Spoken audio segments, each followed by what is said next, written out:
you need one. I have a couple up here, too.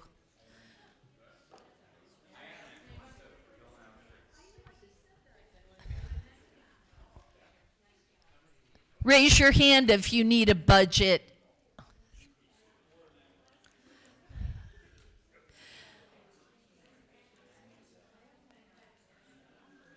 Okay, I'm going to turn the presentation over to Christy Becker.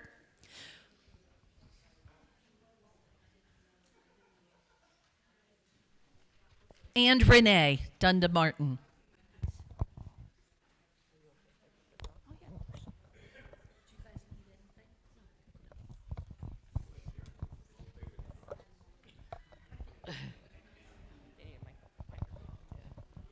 Okay, good morning.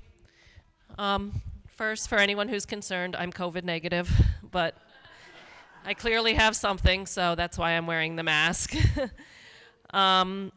So the purpose of the meeting is for congregational approval of the budget before it gets reviewed again at the congregational meeting, but we've gone to this process of doing the review and approval in December so that we start off the new year with a budget in place, which wasn't always the case when we had to wait for the congregational meeting in the first part of the new year to approve the budget. So that's why it's kind of a twofold process, and with the approval of the congregation coming now, and we start January 1st with the new budget. So I know the budget is hard to read. I'm going to work on that. But basically, I can highlight for you that right now, our projected revenue is $162,658.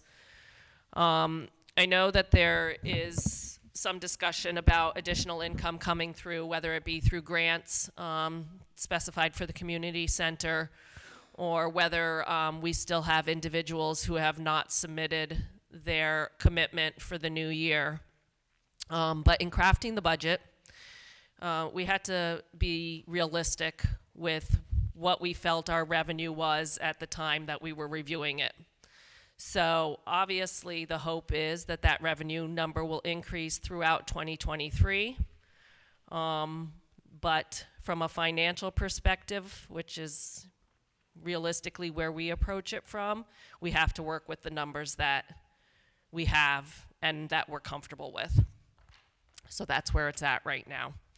I would encourage you that if you have not submitted your commitment for 2023, please speak with Penny and get that submitted as quickly as possible. We review our numbers monthly for sure, more often when necessary. And so as we're able to add to that number, we can adjust accordingly. But that's where we're at right now. The next number then I would point to is on page 3, and that's our total expenses. For anyone who was here, oh, sorry, it's my page 3. For anyone who was here on Consecration Sunday, I did say that it was our goal to present a balanced budget. When we sat down, that wasn't the reality. And so at this point right now, with very bare bone expenses, our total expenses are $207,470, and therefore our deficit going into 2023 is $44,812. I will say there is one line item specific to the health insurance for pastor that probably will be less than what we've projected at $17,000 because Rachel will not be going on his health insurance. The plan is she won't be on his health insurance for the full year 2023, that she'll probably start sometime in June. But we felt it was important to project the full possible amount because you never know when things are going to change. And so we'd rather err on the side of caution and conservatism with that number. Everything else I think is pretty standard, you know, electricity, gas, taxes, snow plowing, salaries, and then any requests that we received from heads of committees. If we didn't receive a request, you either were given what you had asked for last year or a reduction in that number. Have I forgotten anything? No? Okay. Are there any questions before we put it to a vote? Aunt Betsy? Oh, sorry, microphone. I don't know how snow plowing costs go, but it seems like $6,000 for the two properties is a lot. So the is a contract, and it's the same amount that we agree that was contracted for last year. So the individual who does our snow plowing for both properties did not increase for 2023, and that was the contract that was agreed upon back for 2022, and then re-upped again for 2023. Yeah. We still have to pay. Right. We pay if he comes once, we pay if he comes 50 times. Yeah. I mean, obviously, that's an expense that we used to not necessarily pay because we had someone who did that as a gift in kind for us. We don't have that at this point. So.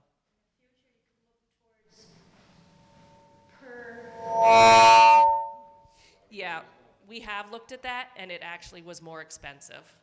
It was, yeah. So when we took contracts for 2022, there were 3 or 4 bids, and the per plow was more expensive than the seasonal. Okay, thank you very much. Yep. But if you do know someone who do a gift in kind, we are more than willing to accept that. Own shovels. That's a lot of shoveling. Rachel? Give Rachel that microphone, Christy. This one? Give Rachel that microphone, Christy will give you one.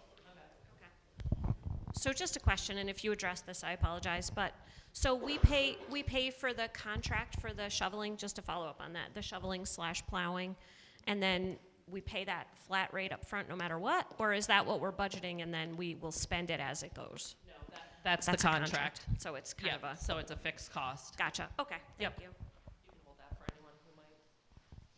Any other questions? No? There's a sign-up sheet that's coming around, so would you please make sure you sign it? Thank you.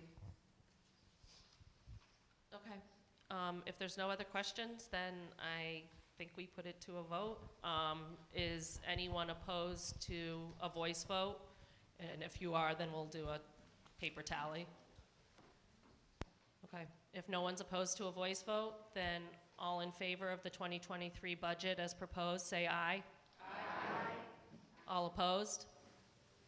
Okay, the budget passes. Thank you. Sue?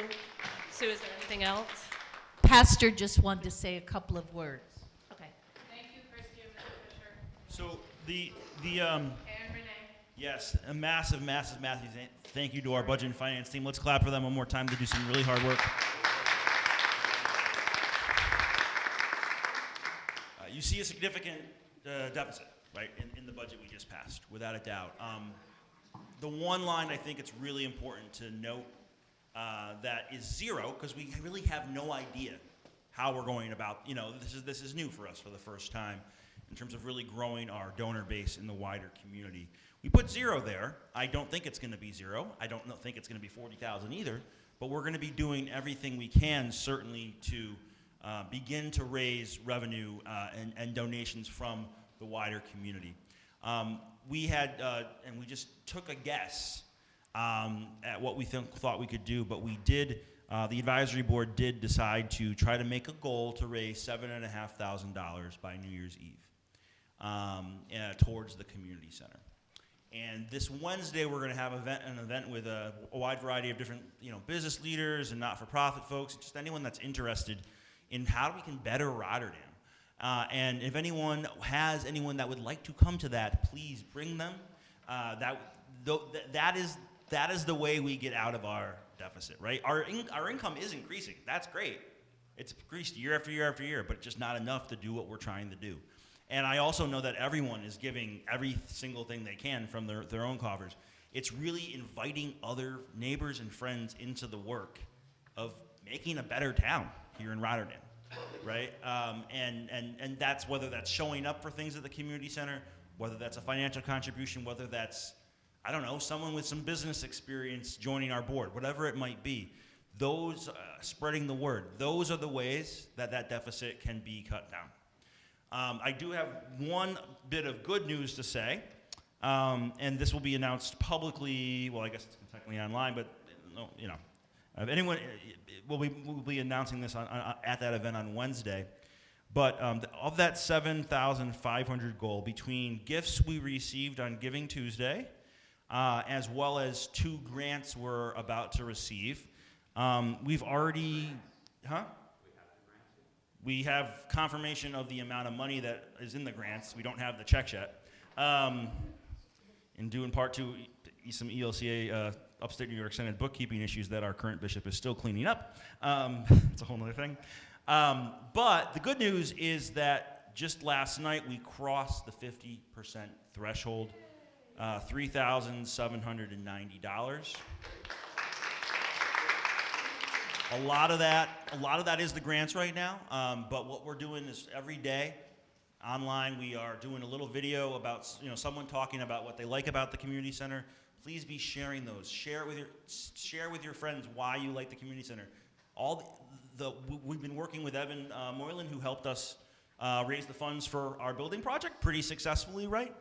And he mostly spends time on not-for-profit fundraising, like church camps and stuff like that, not churches.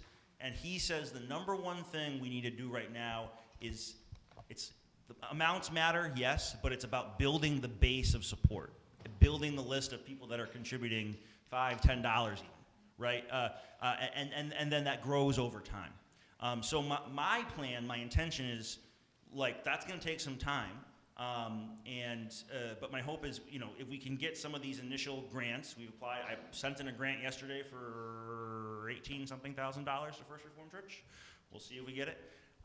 There's another number of opportunities. Our director of Evangelical Mission, Amani O'Lear, is helping us work on from the ELCA as well. So some other possibilities, but I think especially if we can do well with grants this year and use this year to build up our donor base, that's really going to be the sustainable revenue over time. And I'll be meeting with Tom Collins and Kim Lee on Thursday to kind of really begin finalizing a long-term business plan for the community center. We got that operations manual done so we can start keeping people safe, and the next step is really projecting long-term stuff. Using our little green light system, yeah. Without doing I didn't want to do a shameless plug during prayers. We have a movie this weekend, or this weekend coming up, and I know it wasn't in our bulletin. So Saturday we're showing, this Saturday we're showing the first. Okay, we're showing a Christmas movie that everyone will know. So please feel free Saturday night to come see the movie. Yes, it is Tim Allen approved. Doors open at 6:30. Movie is at 7:15. All right. I do have one other very brief. Oh, sure. Yeah, Gene.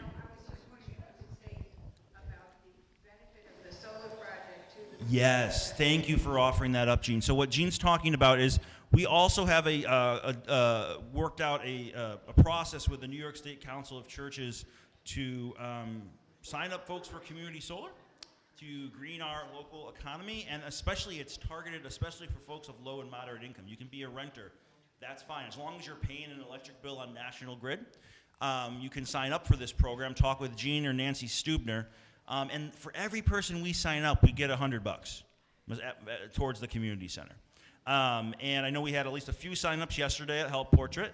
We're actually working, Prince of Peace Lutheran Church is hoping to sign up through us as well, and that'll be a lot. If they do, that might be like $2,000. Because it's a lot more electricity, right, than a house. So we're trying to, that's another way of building revenue as well. And also like, you know, caring for creation and building a future for our children and all those great things.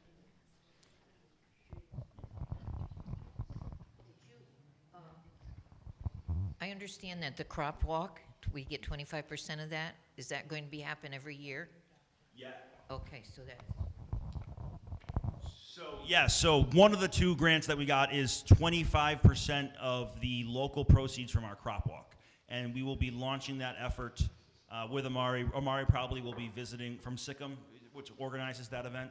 Amari will be visiting us from Sikkim probably early in the new year to get that process started. Yeah. I do have one other sad announcement, but an important one. And you'll be seeing the email shortly, but I did want to also lift up prayers for the family of Paul Miluk. Paul was a member of Trinity Reformed and hence a member of Messiah Lutheran Church. He was already, in a facility up in Saratoga. He just died just recently, this past week. But his memorial service is at Bond Funeral Home at noon tomorrow. I'll be kind of helping Pastor Jonathan out because Pastor Jonathan knew him. But if anyone would like to attend, that's an important thing. He was a member of our congregation. Even though a lot of us didn't get to meet him, we do want to, pray, support the family and really give thanks for his life as well. So just a note on that as well. Any other final thoughts before we adjourn? Sue, would you like to take a motion to adjourn? I want to say one more thing. It's going to make you so happy. Oh. We want to update our parish directory. So over the holidays, you could take a beautiful picture of your family and then send it to me. And we'll use it so we have beautiful pictures in our directory. So we know who everybody is, an updated photo. So thank you all for staying today, and we'll see you Wednesday night at the celebration at the community center and the meeting. Can I have a motion to adjourn the meeting? Rachel, and a second by Pete. All in favor, please raise your hand or say aye. Aye. Anybody opposed? Enjoy your day. Thank you for coming. And go check out our sweet new cross. If you